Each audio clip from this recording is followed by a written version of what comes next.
കർത്താവിന്റെ മാന്യരായ ദൈവത്തിന്റെ ദാസ് സഹോദരി സഹോദരന്മാർ, ഈ യോഗം ബഹുമാന്യ കർത്തൃദാസി, നിങ്ങൾക്ക് എല്ലാവർക്കും കർത്താവായ യേശു ക്രിസ്തുവിന്റെ നാമത്തിൽ എൻ്റെ സ്നേഹവും വന്ദനവും ഞാൻ അറിയിക്കുന്നു. ക്രിസ്തീയ ശിഷ്യത്വം എന്ന വിഷയമാണ് നമ്മൾ ധ്യാനിച്ചുകൊണ്ടിരിക്കുന്നത്. കർത്താവിൻ്റെ ദാസി ഓർപ്പിച്ചതുപോലെ നമ്മുടെ 21ാമത്തെ ധ്യാനമാണ്. കഴിഞ്ഞ ധ്യാനത്തിൽ ലൂക്കോസിന്റെ സുവിശേഷം 4-ാം അധ്യായം വളരെ വേഗത്തിൽ നാം പൂർത്തീകരിച്ചിരുന്നു. 5-ാം അധ്യായത്തിലേക്ക് പ്രവേശിക്കണം. നമ്മുടെ വാഴ്ത്തപ്പെട്ട കർത്താവ് അവിടുത്തെ ശിഷ്യന്മാരെ വിളിക്കുന്ന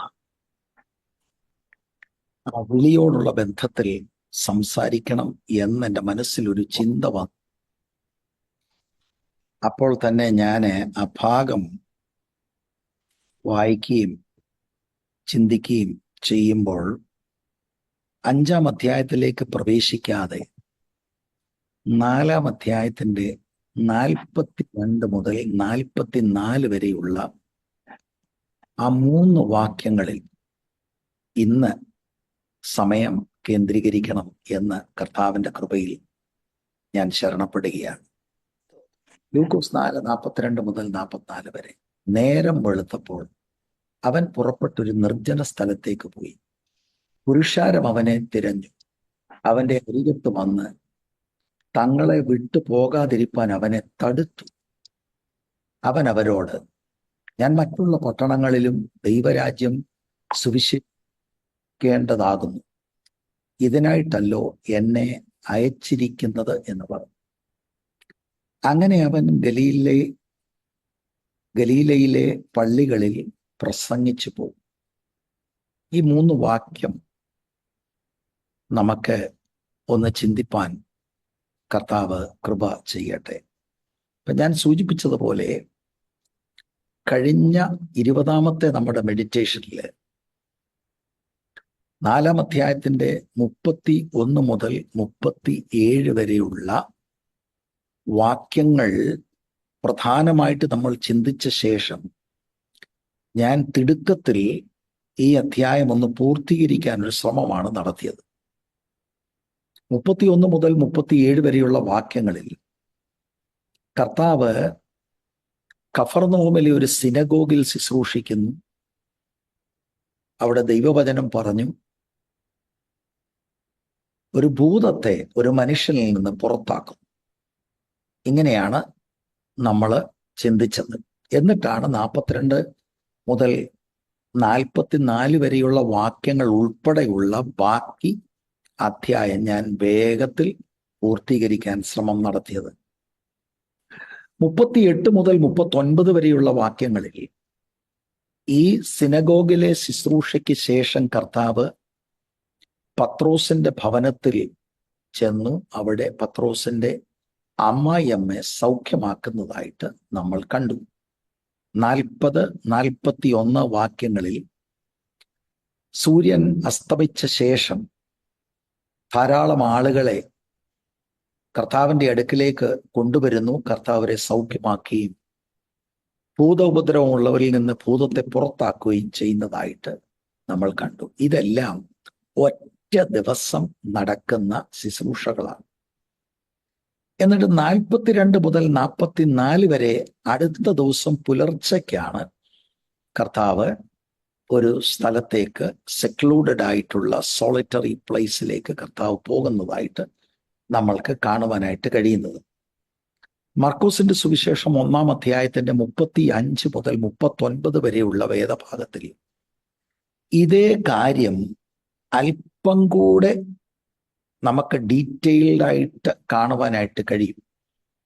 അതുകൊണ്ട് ഇത് രണ്ടും കൂടെ ചേർത്താണ് നമ്മൾ ചിന്തിക്കേണ്ടത്. നമ്മൾ ചിന്തിക്കാൻ പോകുന്നത് കർത്താവായ യേശുക്രിസ്തുവിൻ്റെ വ്യക്തിപരമായ പ്രാർത്ഥനാ ജീവിതത്തെ കുറിച്ചാണ്.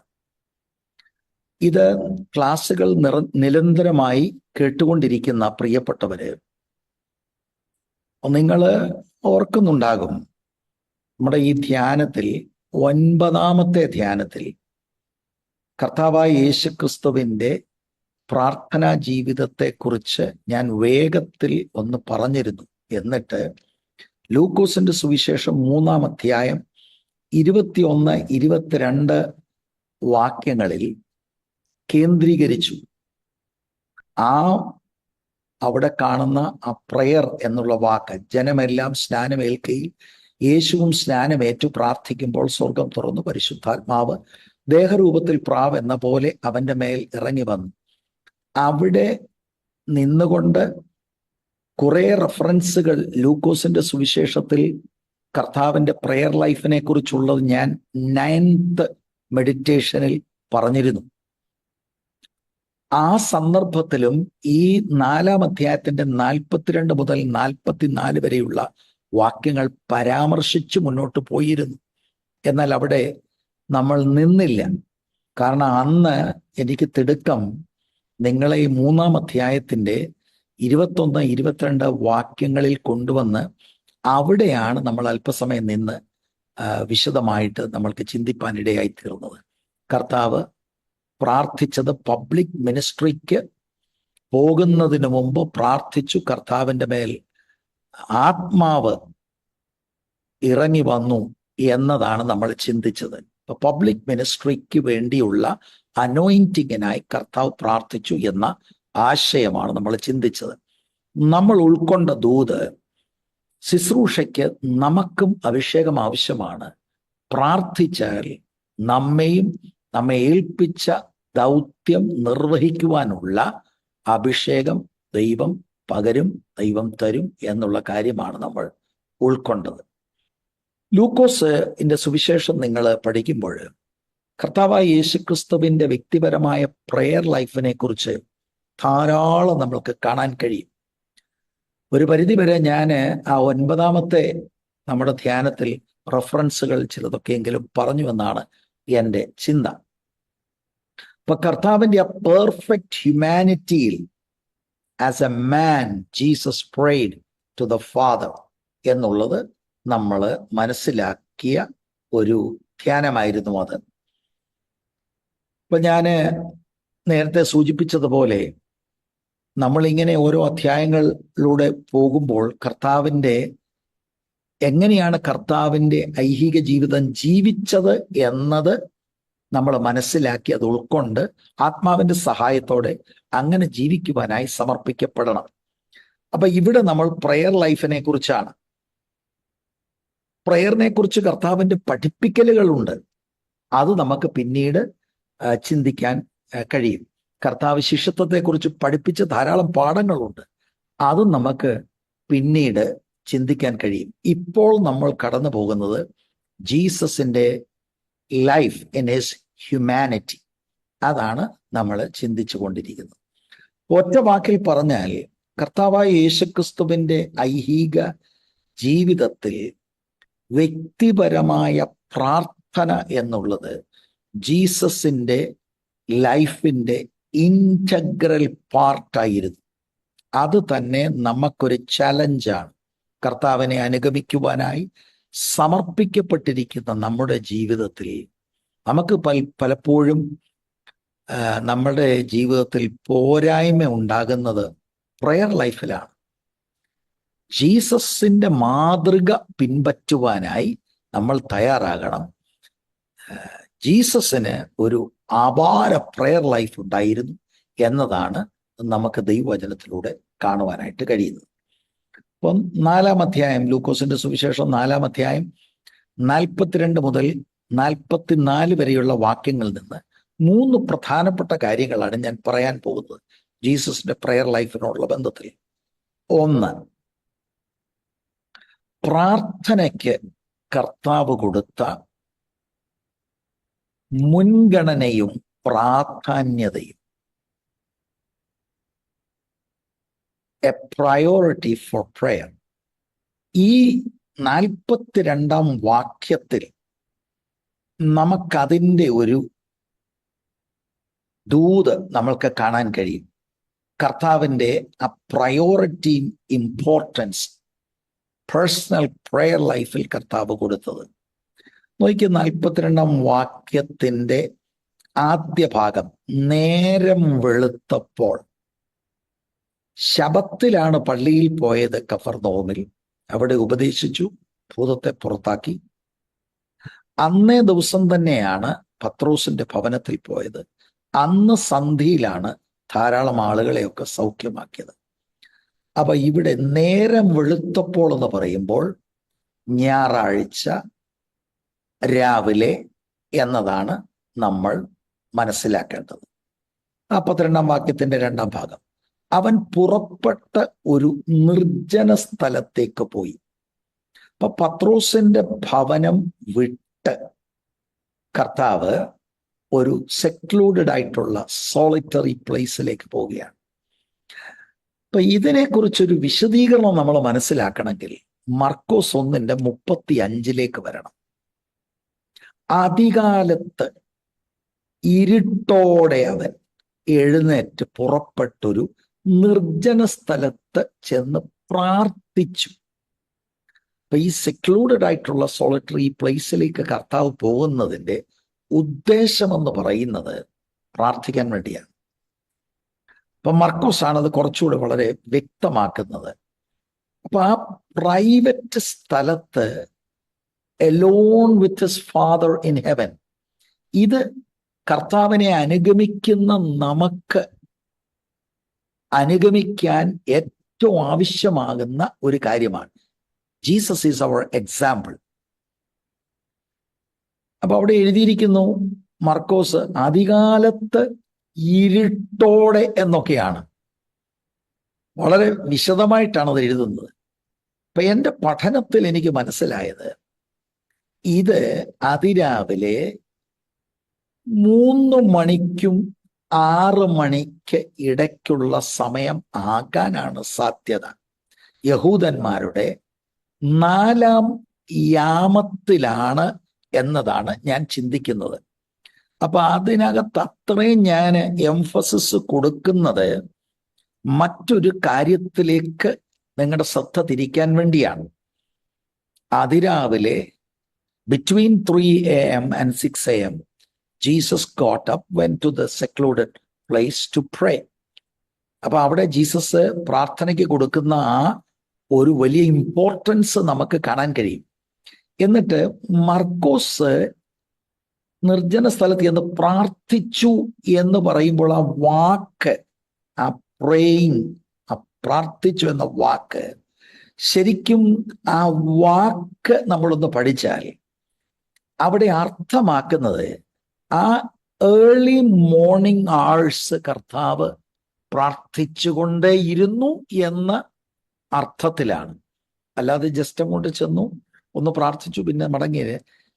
അവിടെ ഇരുന്ന് കർത്താവ് ഹി വാസ് ടോട്ടലി കോൺസെൻട്രേറ്റ് ചെയ്ത് പിതാവിൻ്റെ കൂടെ കമ്മ്യൂൺ ചെയ്യുന്ന ആ ഒരു വലിയ പിക്ചറാണ് നമ്മൾക്ക് കിട്ടുന്നത്.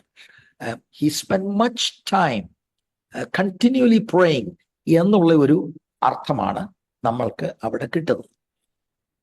അപ്പൊ എന്താണ് ഞാൻ പറയാൻ ഉദ്ദേശിച്ചത്? ഞാൻ നിങ്ങളോട് പറഞ്ഞു 31 മുതൽ ഉള്ള വാക്യങ്ങളിൽ ഒരു ദിവസത്തെ ടൈറ്റ് സ്കെഡ്യൂളാണ് നമ്മൾ കാണുന്നത്. ഈ രാവിലെ 4-ാം യാമത്തിൽ എഴുന്നേറ്റു എന്നൊക്കെ പറയുമ്പോൾ നമ്മൾ ഓക്കെ, നമ്മൾ ചിലർ 5 മണിക്ക് എഴുന്നേക്കുമായിരിക്കും, 4 മണിക്ക് എഴുന്നേൽക്കും. What's the big deal? അതൊരു വലിയ ഡീലാണ്. ശരിക്കും നമ്മൾ തലേ ദിവസത്തെ കർത്താവിൻ്റെ സ്കെഡ്യൂൾ ഒന്ന് മനസ്സിലാക്കിയാൽ, നിങ്ങൾ നോക്കി 31 മുതൽ 37 വരെയുള്ള വാക്യത്തിൽ കഫർനഹൂമിലെ സിനഗോഗിൽ കർത്താവ് വചനം ശുശ്രൂഷിച്ചു. അപ്പൊ ഈ കാര്യമൊക്കെ മർക്കോസിന്റെ സുവിശേഷം 1-ാം അധ്യായത്തിന്റെ 21 മുതൽ 28 വരെയുള്ള വചനങ്ങളിലുണ്ട്. ആ വചന ശുശ്രൂഷയിൽ അവർ അമേസ്ഡായി. അവന്റെ വചനം അധികാരത്തോടെ ആകയാൽ അവർ അവന്റെ ഉപദേശത്തിൽ വിസ്മയിച്ചു എന്ന് 32-ാം വാക്യത്തിൽ കാണും. എന്നിട്ട് 36-ാം വാക്യത്തിൽ അവിടെ എഴുതിയിരിക്കുന്ന എല്ലാവർക്കും വിസ്മയമുണ്ടായി. ഈ വചനം എന്ത്? അധികാരത്തോടെയും ശക്തിയോടെയും കൂടെ അവൻ അശുദ്ധാത്മാക്കളോട് കൽപ്പിക്കുന്നു, അവ പുറപ്പെട്ടു പോകുന്നു എന്ന് തമ്മിൽ പറഞ്ഞുകൊണ്ടിരുന്നു. അപ്പം ഇതാണ് സിനഗോഗിലെ മിനിസ്ട്രി. സിനഗോഗിൽ രാവിലെ മിനിസ്ട്രി തുടങ്ങി ഏകദേശം ഉച്ചയാകുന്നിടം വരെ ദൈവവചനം അവിടെ പഠിപ്പിക്കുന്നു, ഭൂതത്തെ പുറത്താക്കി. അത് കഴിഞ്ഞിട്ട് 38-39 വാക്യം സിനഗോഗ് സർവീസ് കഴിഞ്ഞ കർത്താവ് പത്രോസിന്റെ വീട്ടിൽ ഏകദേശം നൂൺ ടൈം, പോസിബിളി ഒരു 12 o'clock എന്ന് നമുക്ക് വെക്കാം. മർക്കോസിന്റെ സുവിശേഷം 1:29 മുതൽ 34 വരെയുള്ള വാക്യങ്ങളിൽ ഇതേ കാര്യം രേഖപ്പെടുത്തിയിട്ടുണ്ട്. അവിടെയാണ് പത്രോസിന്റെ അമ്മായിയമ്മയെ സൗഖ്യമാക്കുന്നത്. ഒരുപക്ഷെ ലഞ്ച് കഴിക്കാനായിരിക്കാം അവിടെ ഇൻവൈറ്റഡ് ആയി കടന്നു പോകുന്നത്. പക്ഷെ അവിടെ ഒരു പ്രശ്നമുണ്ട്. ആ പ്രശ്നത്തെ കർത്താവ് സോൾവ് ചെയ്യുന്നു. അപ്പൊ അവിടെ ടൈം സ്പെൻഡ് ചെയ്യുന്നു. എന്നിട്ട് 40-41 വാക്യങ്ങൾ വളരെ ശ്രദ്ധിക്കണം. അത് മർക്കോസിന്റെ സുവിശേഷം 1:32 മുതൽ 34 വരെയുള്ള വാക്യങ്ങളിൽ രേഖപ്പെടുത്തിയിട്ടുണ്ട്. കർത്താവ് ധാരാളം ആളുകളെ മിനിസ്റ്റർ ചെയ്യുന്നതായിട്ട് കാണുന്നു. ഞാൻ വാക്യങ്ങൾ വായിക്കാം. എൻ്റെ ചിന്തയിൽ ആ ministry late to the night പോയി കാണുമെന്നാണ് ന്യായമായി ഞാൻ ചിന്തിക്കുന്നത്. നിങ്ങൾ നോക്കിയാൽ മർക്കോസിന്റെ സുവിശേഷം 1:32 മുതൽ വാക്യങ്ങൾ. വൈകുന്നേരം സൂര്യൻ അസ്തമിച്ച ശേഷം അവർ സകലവിധ ദീനക്കാരെയും ഭൂതഗ്രസ്തരെയും അവന്റെ അടുക്കൽ കൊണ്ടുവന്നു. അടുത്ത വാക്ക് ശ്രദ്ധിക്കണം. പട്ടണമൊക്കെയും വാതുക്കൽ വന്ന് കൂടിയിരുന്നു. The whole city. മർക്കോസ് ഇത് എഴുതുമ്പോൾ നമ്മൾ മനസ്സിലാക്കണം, പീറ്ററിന്റെ വീട്ടിലാണ് യേശു. അവിടേക്ക് ആളുകളെല്ലാം കൂടെ കടന്നു വരികയാണ്. നാനാവ്യാധികളാൽ വലഞ്ഞിരുന്ന അനേകരെ അവൻ സൗഖ്യമാക്കി, അനേകം ഭൂതങ്ങളെയും പുറത്താക്കി. ഭൂതങ്ങൾ അവനെ അറിയുക കൊണ്ട് സംസാരിപ്പാൻ അവയെ സമ്മതിച്ചില്ല. ഇതിൻ്റെ കൂടെ ഞാൻ കഴിഞ്ഞ മെഡിറ്റേഷനിൽ പറഞ്ഞൊരു വാക്ക്, ലൂക്കോസ് 4:40 അവസാന ഭാഗം, അവൻ ഓരോരുത്തന്റെയും മേൽ കൈവച്ച് അവരെ സൗഖ്യമാക്കി. ഇനി എന്താണ് സംശയം? സൂര്യൻ അസ്തമിച്ച ശേഷം ഇത്രയും ആള്, എന്നാൽ the whole town or the whole city came. ആ രോഗികളെ സൗഖ്യമാക്കുന്നു, കാസ്റ്റിംഗ് ഔട്ട് ഡീമൺസ്, എന്നിട്ട് ഓരോരുത്തരുടെ മേലും കരം വെച്ച് സൗഖ്യമാക്കി എന്നൊക്കെ പറഞ്ഞാൽ യേശുവിൻ്റെ ഹ്യൂമൻ ബോഡിയിൽ അവിടുന്ന് ടയേർഡായി എന്നുള്ളതിൽ എനിക്ക് സംശയമില്ല. ജീസസിന്റെ ബോഡി ഒരു ഹ്യൂമൻ ബോഡിയാണ്. അപ്പൊ രാവിലെ മുതൽ ശക്തമായ ശുശ്രൂഷ ചെയ്യുന്നവനായിട്ടാണ് നമ്മൾ കാണുന്നത്. അപ്പൊ ഇതിന്റെ വെളിച്ചത്തിലാണ് അതിരാവിലെ എഴുന്നേറ്റു എന്നൊക്കെ പറയുമ്പോൾ ജീസസ് പ്രയറിന് കൊടുത്ത പ്രയോറിറ്റിയും പ്രയറിന് കൊടുത്ത ഇമ്പോർട്ടൻസും നമ്മൾ മനസ്സിലാക്കേണ്ടത്. പ്രയർ എന്ന ആ വലിയ ആത്മീക അനുഭവം, പിതാവാം ദൈവത്തോട് കർത്താവ് ഒരു സോളിറ്ററി പ്ലേസിൽ ചെന്ന് എലോണായിട്ടിരിക്കുന്നത് എത്ര ടയർഡാണെങ്കിലും മാറ്റിവെക്കാൻ അവിടുന്ന് തയ്യാറായില്ല. ഇത് കർത്താവിനെ അനുഗമിക്കുന്ന എല്ലാ സഹോദരീ സഹോദരന്മാരും ഇത് ഗ്രഹിക്കേണ്ടത് ആവശ്യമാണ്. നമ്മൾക്ക് പിന്നെ ഒരു അവസരമായിട്ട് പ്രാർത്ഥിക്കാം, അല്ലെ നാളെയായിട്ട്. ഇങ്ങനെയൊക്കെ അങ്ങ് നമ്മൾ ഓരോ കാര്യങ്ങൾ ചിന്തിക്കാറുണ്ട്. ശാരീരിക ബുദ്ധിമുട്ട്, ക്ഷീണങ്ങൾ, അസ്വസ്ഥതകളൊക്കെ നിമിത്തം. But I want you to see Jesus. അപ്പൊ ഞാൻ മനസ്സിലാക്കുന്ന തലേ ദിവസം നന്നായി സമയമെടുത്തു ആ ministry, it went into the night എന്നുള്ളതാണ്. എന്നിട്ടാണ് കർത്താവ് അതിരാവിലെ എഴുന്നേൽക്കുന്നത്. അപ്പൊ ഇവിടെ നിന്ന് ചില കാര്യങ്ങൾ നമുക്ക് ഒന്ന് ചിന്തിക്കാം. പത്രോസിന്റെ വീട്ടിൽ വന്ന് ആദ്യം പത്രോസിന്റെ ഭവനത്തിന്റെ ആവശ്യം കർത്താവ് പരിഹരിച്ച ശേഷം ആ വീടിനെ മറ്റു പലരുടെയും പ്രശ്നങ്ങൾക്ക് പരിഹാരത്തിന് കർത്താവ് ഉപയോഗിക്കുന്നതായിട്ട് നമ്മൾ കാണും. 2, ഒരു എക്സ്ക്യൂസുകളും അടുത്ത ദിവസം വയ്ക്കാതെ അതിരാവിലെ എഴുന്നേറ്റ് പ്രാർത്ഥിക്കുന്ന യേശുവിനെ നമ്മൾക്ക് കാണാൻ കഴിയും. 3, തലേ ദിവസം ഇത്ര ശക്തമായ ശുശ്രൂഷയാണ് വെളിപ്പെട്ടത്. രോഗികളെല്ലാം സൗഖ്യമാക്കി, ഭൂതങ്ങൾ വിട്ടുപോയി. അങ്ങനെ ഭയങ്കര മൈറ്റി ഡെമോൺസ്ട്രേഷൻ ഓഫ് പവർ. ഇത്രയും വലിയ ശുശ്രൂഷ വെളിപ്പെട്ടില്ലേ, ഇന്നൊന്ന് റെസ്റ്റ് ചെയ്യാം? നോ. അതിരാവിലെ അവിടുന്ന് എഴുന്നേൽക്കുകയാണ്. 4, കർത്താവിനെ സംബന്ധിച്ചിടത്തോളം ഏറ്റവും പ്രധാനപ്പെട്ടത് പിതാവാം ദൈവത്തോടുകൂടി ഇരിക്കുന്നതാണ്. ബാക്കി എല്ലാം സെക്കൻഡറി പോലെയാണ് നമുക്ക് മനസ്സിലാക്കാൻ കഴിയുന്നത്. അതുപോലെ അതിനു വേണ്ടി ഒരു സെക്ലൂഡഡ് സ്ഥലത്ത് ചെല്ലുന്നു, അവിടെ കോൺസെൻട്രേറ്റ് ചെയ്യുന്നു, അവിടെ കർത്താവ് ഇരിക്കുന്നു. ഡിസ്ട്രാക്ഷൻസിനെല്ലാം കർത്താവ് മാറുകയാണ്. He goes to the solitary place. നമ്മുടെ ഏറ്റവും വലിയ ഡിസ്ട്രാക്ഷൻ ഇതാ അല്ലേ? വാട്സാപ്പും ഫേസ്ബുക്കും. മാന്തിയുള്ള ഊപ്പാട് വരിക, അതാണ് ഏറ്റവും വലിയ ഡിസ്ട്രാക്ഷൻ. അപ്പോൾ ജീസസിൽ നിന്ന് നമ്മൾക്ക് പഠിക്കണം. He considered sitting alone with his father without any distractions to be the most important thing. കർത്താവിനെ അനുഗമിക്കുന്ന ശിഷ്യരായിരിക്കുന്ന നമുക്ക് ആ ഒരു മാതൃക പിൻപറ്റാം. സഹോദരി സഹോദരന്മാരെ, ജീസസിന്റെ ഹ്യൂമാനിറ്റിയിൽ he was a man of prayer and his ministry was so successful, powerful. അതിന്റെ കാരണം he was always with his father in heaven. അപ്പം പ്രയോറിറ്റി പ്രയർ നമ്മുടെ ജീവിതത്തിൽ നമുക്ക് കോപ്പി ചെയ്യുവാൻ തക്കവണ്ണം ഇടയായിത്തീരട്ടെ. 2,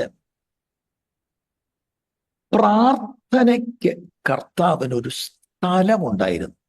ഇവിടെ രേഖപ്പെടുത്തിയിരിക്കുന്നത് നിർജ്ജന സ്ഥലത്തെന്നാണ്. A place of prayer. ആദ്യം പ്രയോറിറ്റി ടു പ്രേ, ഇപ്പോൾ പ്ലേസ് ഓഫ് പ്രയർ, നിർജ്ജന സ്ഥലം. 42 വാക്യത്തിന്റെ ലൂക്കോസ് 4:42 2 ഭാഗം. അവൻ പുറപ്പെട്ടൊരു നിർജ്ജന സ്ഥലത്തേക്ക് പോയി. മർക്കോസ് 1:35 അധികാലത്ത് ഇരുട്ടോടെ അവൻ എഴുന്നേറ്റ് പുറപ്പെട്ടൊരു നിർജ്ജന സ്ഥലത്ത് ചെന്ന് പ്രാർത്ഥിച്ചു. അപ്പൊ ജീസസ് പത്രോസിന്റെ ഭവനത്തിൽ ആകാനാണ് സാധ്യത. രാത്രി വിശ്രമിക്കുന്നു. വളരെ ഏർലി ഇൻ ദ മോർണിംഗ് കർത്താവ് എഴുന്നേറ്റ് ആ വീട് വിട്ടിട്ട് ഈ നിർജ്ജന സ്ഥലത്തേക്ക് കർത്താവ് പോവുകയാണ്. Isolation, alone with the Father. അതെന്താ, വീട്ടിൽ പ്രാർത്ഥിക്കാൻ ഒക്കത്തില്ലേ?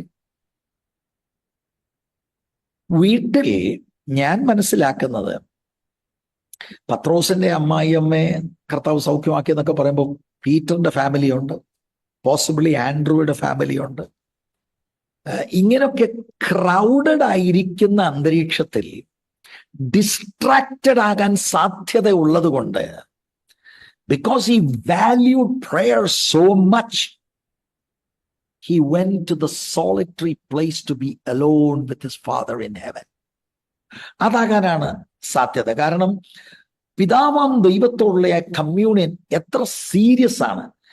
പിതാവിനോട് സംസാരിക്കണം, സംസാരിക്കുക മാത്രമല്ല പിതാവിൽ നിന്ന് കേൾക്കണം. ഇതിന് കർത്താവിന് ഡിസ്റ്റർബൻസ് ഇല്ലാത്ത ഒരു സാഹചര്യമാണ് വേണ്ടത്. ഇവിടെ പ്രാർത്ഥിച്ചുകൊണ്ടിരിക്കുമ്പോൾ ഫോൺ അടിക്കുമ്പോൾ എന്ത് ചെയ്യും? ഹലോ, ഞാൻ പ്രാർത്ഥിച്ചുകൊണ്ടിരിക്കുക അല്ലേ, എന്നിട്ട് പിന്നെയും പ്രാർത്ഥന തുടരും. അങ്ങനെയുള്ള പുള്ളികളും ഉണ്ട്. ജീസസ് നമ്മളെ കാണിക്കുന്ന മാതൃക നിങ്ങളൊന്ന് ശ്രദ്ധിച്ചാൽ, he just came out of the house going to a solitary place early in the morning, even while it was dark എന്നാണ് മാർക്ക് പറയുന്നത്. ആരും ഡിസ്റ്റർബ് ചെയ്യാത്ത ഒരു സ്ഥലത്ത് കർത്താവ് പോയിരിക്കുക. അതിനുള്ള അറേഞ്ച്മെന്റ്സ് കർത്താവ് ചെയ്യുകയാണ്. അതിന്റെ കാരണം ഇതാ, it is very serious. Prayer is serious. അങ്ങനെ തോന്നിയിട്ടുണ്ടോ? അതെന്താണ്? ദൈവത്തോടു കൂടെ സമയം ചെലവഴിക്കുക. And we don't want anyone to disturb us. അല്ലേ? സ്തോത്രം. അപ്പൊ എങ്ങനെയാ പാസ്റ്റർ, ഞങ്ങൾ ഇനിയും സോളിറ്ററി പ്ലേസിലേക്ക് പോകണോ വീട് വിട്ട്? ആ വീട്ടിൽ തന്നെ ഒരു സോളിറ്ററി പ്ലേസ് ഉണ്ടാക്കണം. ഇങ്ങനെയുള്ള ഗാഡ്ജറ്റ്സ് എല്ലാം ഷട്ട് ഓഫ് ചെയ്യണം. എന്നിട്ട് മുറിക്കകത്ത് കയറി കടച്ച്, so that you will not be disturbed. അവിടെ വൺ വേ അല്ല, നമ്മൾ അങ്ങോട്ട് പറയുക മാത്രമല്ല, ഇങ്ങോട്ടൂടെ കേൾക്കാൻ തക്കവണ്ണം ഏകാഗ്രതയോടെ ദൈവസന്നിധിയിൽ ഇരുപ്പാൻ. Praise the Lord. നിങ്ങൾ എന്നെ കേട്ടുകൊണ്ടിരിക്കുന്ന പലർക്കും possibly you even have A prayer room. That's wonderful. പക്ഷെ അത്രയും സൗകര്യം ഇല്ലാത്ത ആളുകൾ കണ്ടേക്കാം. അവർക്ക് അവരുടെ വളരെ ലിമിറ്റഡ് സ്പേസ് ആണ്. ആ ലിമിറ്റഡ് സ്പേസിനകത്തും ഒരു ഐസൊലേഷൻ നമ്മൾ ഉണ്ടാക്കി. ഇതിന്റെ പ്രധാന ഉദ്ദേശം എന്ന് പറയുന്നത്, ഞാൻ കമ്മ്യൂണിക്കേറ്റ് ചെയ്യാൻ താല്പര്യപ്പെടുന്നത്, ഡിസ്റ്റർബൻസ് കൂടാതെ to be with our heavenly father. അതുപോലെ ലൂക്കോസ് ഇപ്പൊ 5-ാം അധ്യായത്തിന്റെ 16-ാം വാക്യത്തിൽ, അവനോ നിർജ്ജന ദേശത്ത് വാങ്ങിപ്പോയി പ്രാർത്ഥിച്ചുകൊണ്ടിരുന്നു. അപ്പൊ ഈ നിർജ്ജന ദേശത്ത് സോളിറ്ററി പ്ലേസുകളിൽ കർത്താവ് പോകുന്ന ഒരു രീതി, ഒരു പതിവ് ഇവിടെയും നമ്മൾ കാണുന്നുണ്ട്.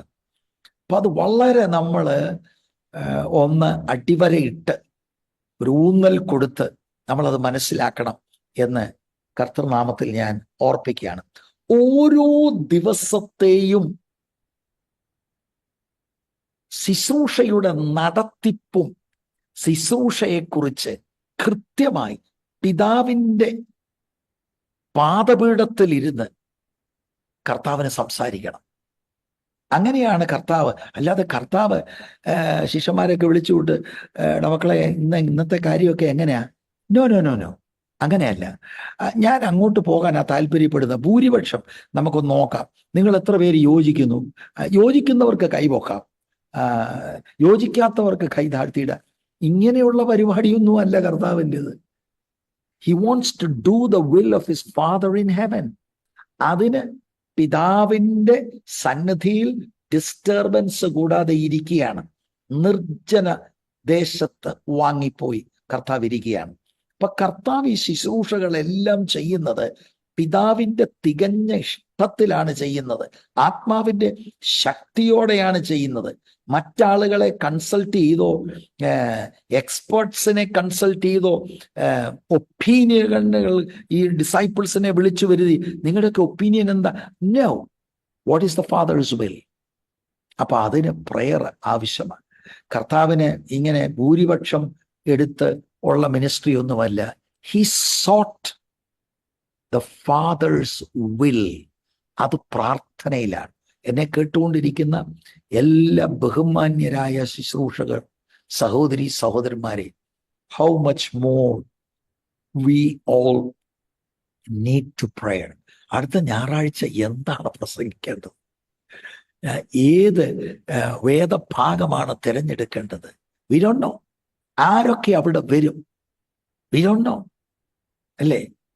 അപ്പം ദൈവത്തോടു കൂടി ഇരുന്ന പ്രേയറിലാണ് ദൈവം നമ്മളോട് ഇടപെടും, സംസാരിക്കും. അപ്പൊ ഞാൻ ഇപ്പോൾ പറയുന്ന ഈ വാക്കുകൾ നിങ്ങൾ ശ്രദ്ധിച്ചോണം. പിന്നീട് ഞാൻ ഇതിനെ പിന്താങ്ങുന്ന ഒരനുഭവം ഇതിന്റെ അവസാനം പറയാനും താല്പര്യപ്പെടുകയാണ്. മൂന്നാമത് നമ്മൾ കാണുന്നത് 42-ാം വാക്യത്തിന്റെ 3-ാം ഭാഗം. പ്രാർത്ഥനയുടെ ശക്തി വെളിപ്പെടുന്നതായിട്ട് നമുക്ക് കാണാൻ കഴിയും. അപ്പം priority for personal prayer, place for prayer, ഇവിടെ ദ പവർ ഓഫ് പ്രെയർ, പ്രാർത്ഥനയുടെ ശക്തി. പുരുഷാരം അവനെ തിരഞ്ഞു, അവന്റെ അരികത്ത് വന്ന് തങ്ങളെ വിട്ടുപോകാതിരിപ്പാൻ അവനെ തടുത്തു. സ്ട്രോങ് വേർഡ്സ് ആണ് അവിടെ. പുരുഷാരമെല്ലാം കർത്താവിനെ അന്വേഷിക്കുന്നു, കർത്താവിനെ എൻ്റെ അടുത്തു വന്നു, കർത്താവ് ആ സ്ഥലം വിട്ടുപോകാതെ കർത്താവിനെ തടുക്കുന്നു. എന്താ കാര്യം? സിമ്പിളാണ്. തലേ ദിവസം ഭയങ്കര ആത്മീക ശക്തിയുടെ പ്രകടനങ്ങൾ നടന്നു. രോഗികളെല്ലാം സൗഖ്യമായി, ഭൂതങ്ങളെല്ലാം വിട്ടുപോയി. നമുക്ക് മനസ്സിലാക്കാൻ കഴിയും, ഈ യേശുവിനെ വിടരുത് എന്ന് അവര് ആഗ്രഹിക്കുകയാണ്. കഫർനോമിലുള്ള അവര് ആഗ്രഹിക്കുകയാണ്. ഇതാണ് രംഗം. മർക്കോസ് 1:36-37 വാക്യത്തിൽ കുറച്ചുകൂടെ ഡീറ്റെയിൽ ഉണ്ട്. ശിമോനും കൂടെയുള്ളവരും അവന്റെ പിന്നാലെ ചെന്നു. അപ്പം പ്രധാനപ്പെട്ട ശുശ്രൂഷകരിൽ ഒരാളായ, ശിഷ്യന്മാരിൽ ഒരാളായ ശിമോൻ പത്രോസും കൂടെയുള്ളവരും അവന്റെ പിന്നാലെ ചെന്ന് അവനെ കണ്ടപ്പോൾ എല്ലാവരും നിന്നെ അന്വേഷിക്കുന്നു എന്ന് പറഞ്ഞു. ആ വാക്ക് ശ്രദ്ധിക്കണം, എല്ലാവരും നിന്നെ അന്വേഷിക്കുന്നു എന്ന് പറഞ്ഞു. ശരിക്കും പത്രോസിന്റെ ആ വാക്കുകളിൽ ഒരു മൈൽഡ് റെബ്യൂക്ക് ഉണ്ടോ എന്നെനിക്ക് തോന്നിപ്പോവുകയാണ്. അതിന്റെ കാര്യം എന്താണ്? അവിടെ ആ ഉദ്ദേശിക്കുന്നതിന്റെ അർത്ഥം ഇതാ, എന്താ ഇവിടെ ചെയ്യുന്നേ? ഈ ആരുമില്ലാത്ത സ്ഥലത്തൊരു സോളിറ്ററി പ്ലേസിൽ പോയി അവിടെ എന്തിനാ ഇരിക്കുന്നത്? പുരുഷാരം കണ്ടില്ലേ വന്നിരിക്കുന്നത് എന്ന് പറഞ്ഞാൽ, ഇന്നലത്തെ നമ്മുടെ ശുശ്രൂഷ ഗംഭീരമായിരുന്നു, ആളെല്ലാം ഇളകിയിട്ടുണ്ട്. അവിടുന്ന് ഈ ആളുകളെല്ലാം വന്നിരിക്കുന്ന അവരുടെ കൂടെയാണ് ഇരിക്കേണ്ടത്. What are you doing going and being alone in a solitary place എന്നർത്ഥം വരുന്ന വാക്കാണ്. ഇവിടെ ഞാൻ ദൈവമക്കളെ ഒരു കാര്യം,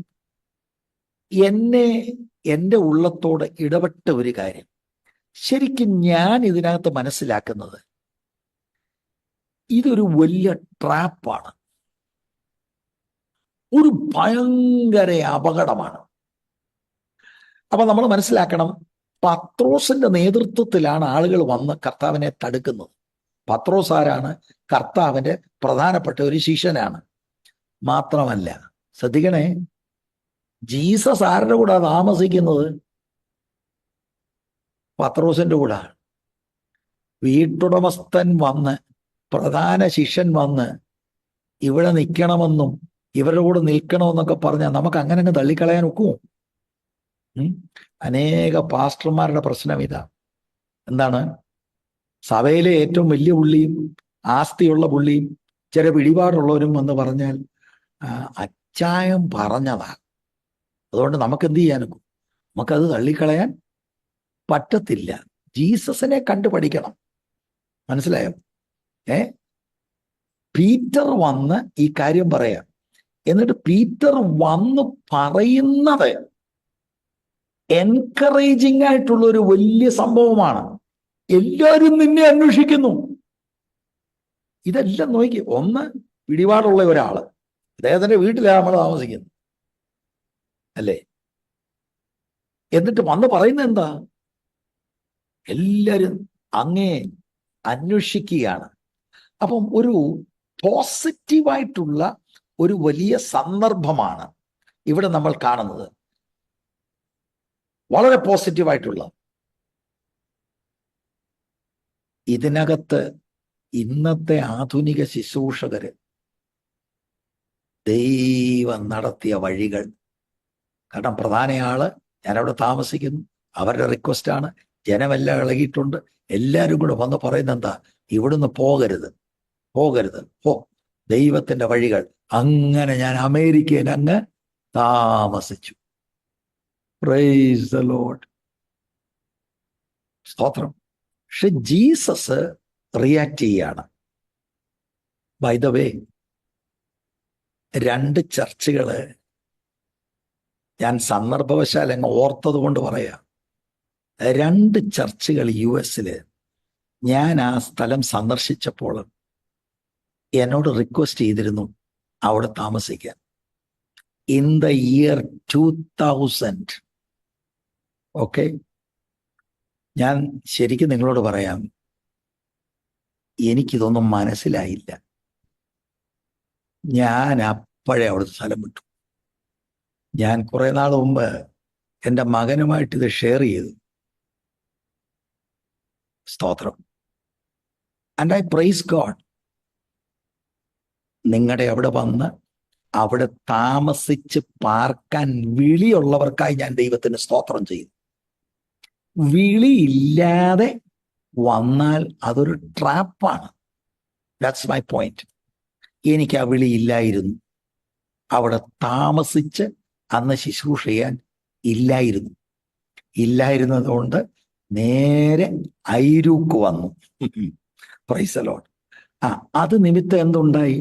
അത് നിമിത്തം വേറെ ചർച്ചുകൾ പൈനർ ചെയ്യാൻ കർത്താവ് ഈ എളിയവനായ എന്നെ ചില ഇടങ്ങളിൽ അയച്ചു. So praise God for that. അപ്പൊ നിങ്ങൾ തെറ്റിദ്ധരിക്കല്ലേ, അവിടെ ആത്മനിയോഗത്തിൽ വന്ന ദൈവദാസന്മാർക്കായി സ്തോത്രം. ദേ ഒബേഡ് ഗോഡ്.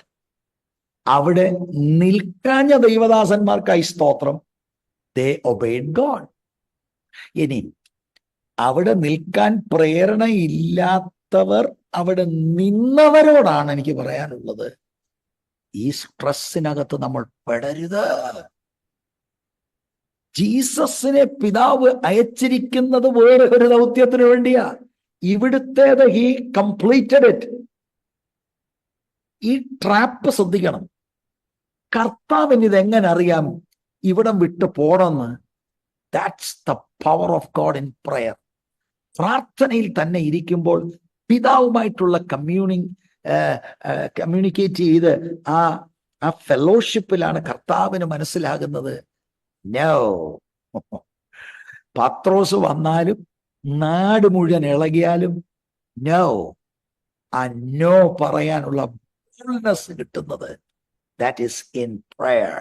In prayer. കർത്താവ് നമ്മുടെ ആത്മീക ജീവിതത്തെ മാറ്റട്ടെ. ഇനി ഇത് ശുശ്രൂഷയുള്ള ബന്ധത്തിലല്ലാതെ, നിങ്ങളുടെ ജോലിയുള്ള ബന്ധത്തിലല്ലേ, നിങ്ങളുടെ കുടുംബത്തുള്ള ബന്ധത്തിൽ ഒക്കെ ആകട്ടെ, ചിലയിടത്ത് നോ പറയാൻ, ആത്മാവിന്റെ നിയന്ത്രണത്തിലും നടത്തിപ്പിലും നോ പറയാൻ, ചില ട്രാപ്പുകളെ നമ്മുടെ ഉള്ളുകൊണ്ട് അത് മനസ്സിലാക്കി no, that's not for me. അട്രാക്റ്റീവായിട്ടുള്ള കാര്യങ്ങൾ വെച്ച് നീട്ടുന്നതെല്ലാം ദൈവഹിതമാകണമെന്നില്ല പ്രിയരെ. ഓക്കെ, നമ്മുടെ ചിന്തയിൽ ഇതാ, ഓ അത് ദൈവം തുറന്നല്ലേ, പിന്നെ ആരാണ്? ഇത്രയും നല്ലൊരു ഓഫർ, ഇത്രയും നല്ല കാര്യങ്ങൾ ആകണമെന്നില്ല. Did you hear from your father in heaven? That's the point. പ്രേയറിലാണ് അത് നടക്കുന്നത്. പ്രേയറിന് പക്ഷെ എനിക്ക് സമയമില്ല, എനിക്ക് പ്രാർത്ഥനയ്ക്ക് സമയമില്ല, മറ്റു പല പല കാര്യങ്ങളാണെങ്കിൽ ഇങ്ങനെയുള്ള നമ്മളെ ട്രാപ്പ് ചെയ്യാൻ വെച്ച് നീട്ടുന്ന കാര്യങ്ങൾ നമ്മൾ അകപ്പെട്ടു പോകും. ജീസസിൽ നിന്ന് നമുക്ക് പഠിക്കണം. അപ്പം Jesus communed with his heavenly father and depended on the Holy Spirit. അപ്പം കർത്താവിൻ്റെ ഈ പ്രാർത്ഥനയ്ക്കുള്ള ഈ പ്രയോറിറ്റി നമ്മൾ മനസ്സിലാക്കി കർത്താവിനെ അനുഗമിക്കുവാൻ തക്കവണ്ണം ഇടയായി തീരട്ടെ.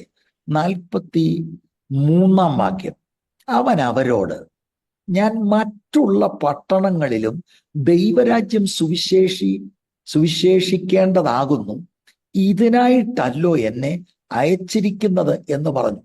മർക്കോസ് 1:38 അവൻ അവരോട്, ഞാൻ അടുത്ത ഊരുകളിലും പ്രസംഗിക്കേണ്ടതിന് നാം അവിടേക്ക് പോകാം, ഇതിനായിട്ടല്ലോ ഞാൻ പുറപ്പെട്ടു വന്നിരിക്കുന്നത് എന്ന് പറഞ്ഞു. A power to say no to such a good offer, അത് പ്രാർത്ഥനയിലാണ്. And to go elsewhere to minister. അപ്പൊ പത്രോസിനോട് കർത്താവ് പറയുന്നത് ഇവിടുന്ന് പോകാൻ സമയമായി എന്നുള്ളതാണ്. അപ്പൊ പിതാവിൻ്റെ ആ മേൽനോട്ടത്തിൽ, പിതാവിൻ്റെ നടത്തിപ്പിലാണ് കർത്താവ് ശുശ്രൂഷിച്ചത്. അപ്പൊ പിതാവുമായിട്ടുള്ള ആ കമ്മ്യൂണിങ്ങിലാണ് അവിടുന്ന് പിതാവിൻ്റെ കൂടെ ഇരിക്കുമ്പോഴാണ് ഈ ആശയവിനയമാണ് ഒക്കെ നടക്കുന്നത്, പിതാവിൻ്റെ ശബ്ദം കേൾക്കുന്നത്. ആ ഡിവൈൻ ഡയറക്ഷൻസ് കിട്ടുന്നത്.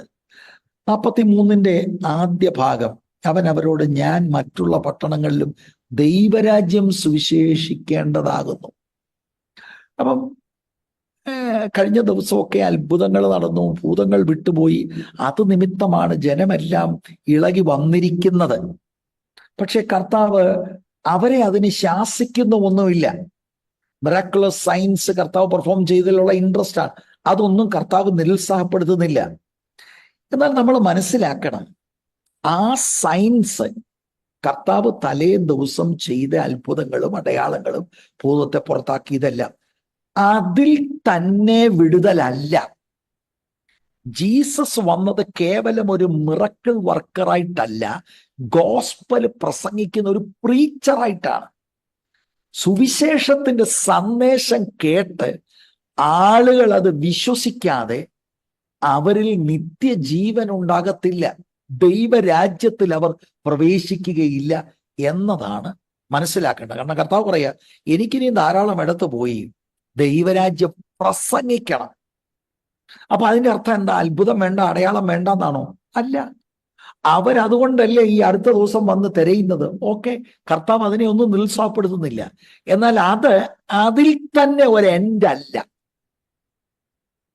അവരുടെ ഹൃദയം തുറക്കുമ്പോൾ ദൈവരാജ്യത്തിന്റെ സന്ദേശം, സുവിശേഷം കേട്ടതിൽ അർപ്പിക്കുന്ന വിശ്വാസത്താലാണ് അവർ ദൈവരാജ്യത്തിലേക്ക് പ്രവേശിക്കുന്നത് എന്നത് നാം മനസ്സിലാക്കണം. അപ്പൊ ഇവിടെ നിന്ന് ഞാൻ ഒരാശയം കൂടെ പറയാം. അങ്ങനെയാണെങ്കിൽ എന്തിനു വേണ്ടിയാണ് കർത്താവ് പ്രാർത്ഥിച്ചത്? അവിടെ ഇങ്ങനെ മർക്കോസിലും രേഖപ്പെടുത്തിയിട്ടില്ല, ലൂക്കോസിലും രേഖപ്പെടുത്തിയിട്ടില്ല. ഞാൻ മനസ്സിലാക്കുന്നത്, ഈ മറുപടിയിൽ നിന്ന് എനിക്കിനി അനേക സ്ഥലങ്ങളിൽ പോയി ദൈവരാജ്യം പ്രസംഗിക്കാനുണ്ട്. സോ നമുക്ക് റീസണബിൾ ആയിട്ട് മനസ്സിലാക്കാൻ കഴിയുന്നത്,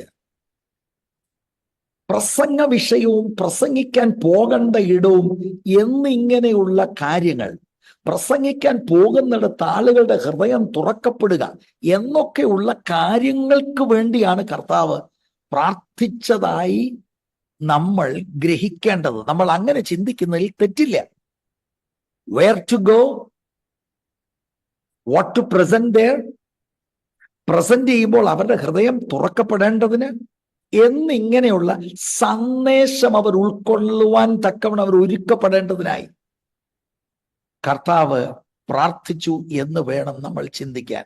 43 വാക്യം, ലൂക്കോസ് 4:43 2 ഭാഗം, ഇതിനായിട്ടല്ലോ എന്നെ അയച്ചിരിക്കുന്നത് എന്ന് പറഞ്ഞു. മർക്കോസ് അത് എഴുതുമ്പോൾ ഇതിനായിട്ടല്ലോ ഞാൻ പുറപ്പെട്ടു വന്നിരിക്കുന്നത്. അപ്പൊ ഈ വാക്കുകൾ വളരെ വ്യക്തമാണ്. ഇറ്റ് ഷോസ്, അല്ല, it's talking about Jesus incarnation. Christmas ഒക്കെ അങ്ങോട്ട് കഴിഞ്ഞ് ഒരു ദിവസം 2 ദിവസമൊക്കെ അങ്ങോട്ട് ആയതേ ഉള്ളൂ. ജീസസ് കന്യകാജനനത്തിൽ അല്ല ജീസസിന്റെ ആരംഭം. ഹീസ് ഗോഡ് ഇൻകാർനേറ്റഡ് ആയി. ഇതാണ് നമ്മൾ മനസ്സിലാക്കുന്നത്. ഇതിനായിട്ടല്ലോ എന്നെ അയച്ചിരിക്കുന്നത്. അപ്പൊ കർത്താവിന്റെ ഇൻകാർനേഷൻ, കർത്താവിന്റെ ഹ്യൂമാനിറ്റിയെ പോയിന്റ് ഔട്ട് ചെയ്യുന്ന ഒരു പ്രയോഗമാണ്. പിതാവ് അയച്ചു, അയക്കപ്പെട്ടവനായി വന്നിരിക്കുന്നു. യോഹന്നാൻ 4:34, 5:24, 6:38, അനേക മറ്റു വാക്യങ്ങളുണ്ട്.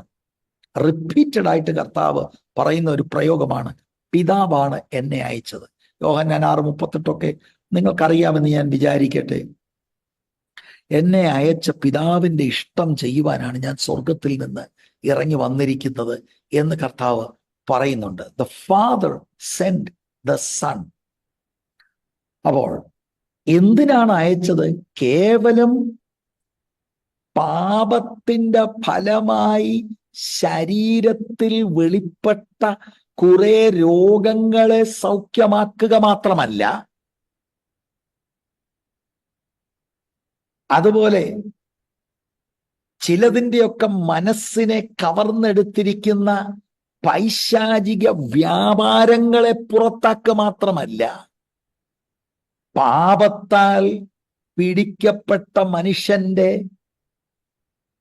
പ്രധാനപ്പെട്ട ഒരു സൊല്യൂഷൻ ഒരുക്കുവാൻ വേണ്ടി, പാപത്തിന്റെ നിത്യമായ കോൺസിക്വൻസുകൾക്ക് പരിഹാരമുണ്ടാക്കാൻ വേണ്ടിയാണ് കർത്താവ് വന്നിരിക്കുന്നത്. Not just to heal, though healing is very important in his ministry, casting out demons is important. എന്നാൽ കർത്താവ് വന്നിരിക്കുന്നതിൻ്റെ പരമപ്രധാനമായ ഉദ്ദേശം എന്ന് പറയുന്നത് ഈ പാപത്തിന്റെ നിത്യമാകുന്ന കോൺസിക്വൻസിൽ നിന്ന് മാനവജാതിയെ വിടുവിക്കുവാൻ വേണ്ടിയാണ് കർത്താവ് വന്നിരിക്കുന്നത്. അതിൻ്റെ സന്ദേശവുമാണ് കർത്താവ് അറിയിക്കുന്നതായിട്ട് നമ്മൾക്ക് കാണാനായിട്ട് കഴിയുന്നത്. പ്രസംഗിക്കപ്പെട്ട സന്ദേശം മനുഷ്യൻ വിശ്വസിക്കാതെ അവന് രക്ഷയില്ല. നമുക്കെല്ലാം അറിയാവുന്ന വാക്യമല്ലേ റോമാലേഖനം 10-ാം അധ്യായം 13 മുതലുള്ള വാക്യങ്ങൾ.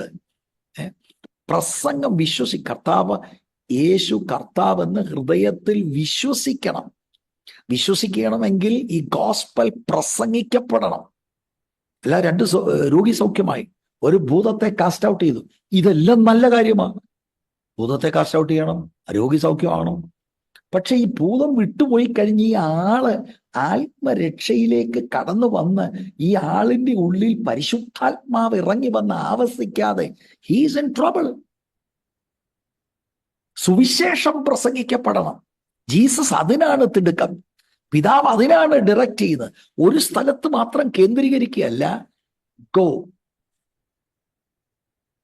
നാട് മുഴുവനും സുവിശേഷം പ്രചരിപ്പിക്കുവാനായിട്ട് ഉള്ള ഒരു നിയോഗമാണ് കർത്താവിന് ഉണ്ടാകുന്നത്. അപ്പം മാനുഷികമായിട്ട് ചിന്തിച്ചാൽ ഇത്രയും സ്നേഹത്തോടെ കർത്താവിനെ ഇൻവൈറ്റ് ചെയ്ത് അവിടെ നിൽക്കണമെന്ന് പറയുന്ന ആ ഒരു ആഹ്വാനത്തെ അവഗണിച്ചുകൊണ്ട് കർത്താവ് പോകുന്നു. വാസ്തവത്തില് നമ്മളാണെ അവിടെ നിന്ന് അടുത്ത ലെവൽ അവരെ ഒന്ന് പഠിപ്പിക്കാം.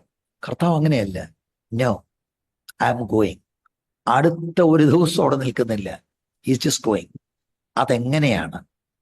പ്രേയറിലാണ് ഡയറക്ഷൻസ് മനസ്സിലാകുന്നത്. പ്രേയർ, അപ്പം നമ്മൾ ഇവിടെ മനസ്സിലാക്കേണ്ടത് ആ പേഴ്സണൽ പ്രേയറിന്റെ ആ പവറാണ്, പേഴ്സണൽ പ്രേയറിൽ ഉള്ള സാധ്യതകളാണ്.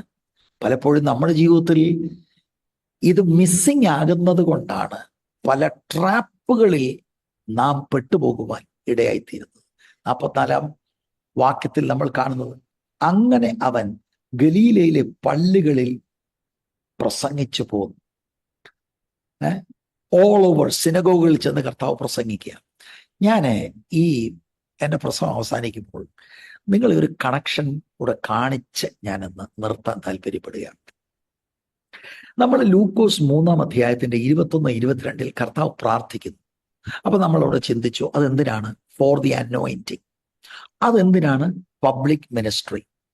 4-ാം അധ്യായത്തിന്റെ 1-ാം വാക്യത്തിൽ he was full of the Holy Spirit, he was led by the Holy Spirit. 4-ന്റെ 14 വരുമ്പോൾ കർത്താവ് 4-ന്റെ 14-15 അവിടുന്ന് ഗലീലയിലെ സിനഗോഗുകളിലൊക്കെ പോയി പ്രസംഗിച്ചു. അപ്പൊ നമ്മൾ കണക്ട് ചെയ്തു. എങ്ങനെ? The anointing is to preach the gospel. പക്ഷെ ഇവിടെ ഒരു കണക്ഷനോട് നിങ്ങൾ കണ്ടോ? ഈ 42 മുതൽ 44 വരെയുള്ള വാക്യങ്ങളിൽ പ്രേയറും പ്രീച്ചിങ്ങും തമ്മിലുള്ള കണക്ഷൻ.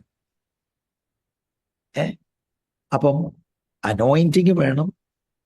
അനോയിന്റിങ് എന്നെ പ്രേയറിൽ നിന്ന് മാറ്റുകയല്ല. കർത്താവ് പ്രാർത്ഥിച്ചു, അനോയിന്റഡ് ആയി. ഇനിയും പ്രേയർ വേണ്ട. No, he still a man of prayer. He's preaching and he's praying. അപ്പൊ പ്രേയർ ആൻഡ് പ്രീച്ചിങ്ങിന്റെ കണക്ഷൻ നമുക്കിവിടെ കാണാൻ കഴിയും. നിങ്ങളത് കാണുന്നുണ്ട് എന്ന് ഞാൻ ധരിക്കട്ടെ. അവിടുന്ന് പ്രാർത്ഥിക്കുകയാണ്. ആളുകളൊന്ന് പറഞ്ഞ് ഇവിടെ നിൽക്കുക. കർത്താവ് പറയുന്നത്, നോ, എനിക്ക് പോയി ധാരാളം എടുത്ത് പ്രസംഗിക്കണം, ദൈവരാജ്യം വിളംബരം ചെയ്യണം. See, prayer and preaching is very much connected. Luke പലയിടത്തും അത് കണക്ട് ചെയ്യുന്നുണ്ട്, ഇൻക്ലൂഡിങ് ലൂക്ക് എഴുതിയ 2-ാമത്തെ വോളിയമാകുന്ന ആക്ട്സ് ഓഫ് ദി അപ്പോസ്റ്റൽസിലും ഈ 2 കാര്യങ്ങൾ കണക്റ്റഡ് ആണ്. Prayer and preaching. സ്തോത്രം. അത് നമുക്കിവിടെ വളരെ കൃത്യമായിട്ട് നമുക്ക് മനസ്സിലാക്കാൻ കഴിയും. ഈ പ്രേയറും പ്രീച്ചിങ്ങും ഒരുമിച്ച് വന്നാൽ it's going to be really powerful, really powerful. പ്രാർത്ഥിക്കുന്നു, അനോയിന്റഡ് ആകുന്നു, and is going out to preach. അതിനിടയ്ക്കാണ് ഈ 40 ദിവസം ഉപവാസവും പ്രാർത്ഥനയും. And he goes out to preach. ആ 40 ദിവസം പിശാചിനെ കർത്താവ് തോൽപ്പിക്കുന്നു. പിന്നെ ഗലീലയിൽ പോയി അവിടുന്ന് പ്രസംഗിക്കുന്നു. ഇവിടെ നമ്മൾ കാണുന്നു സക്സസ്ഫുൾ ആയിട്ട് ഒരു ഫുൾ ഡേയിൽ മിനിസ്ട്രി കഴിഞ്ഞിട്ടും early in the morning he gets up and prays. For what?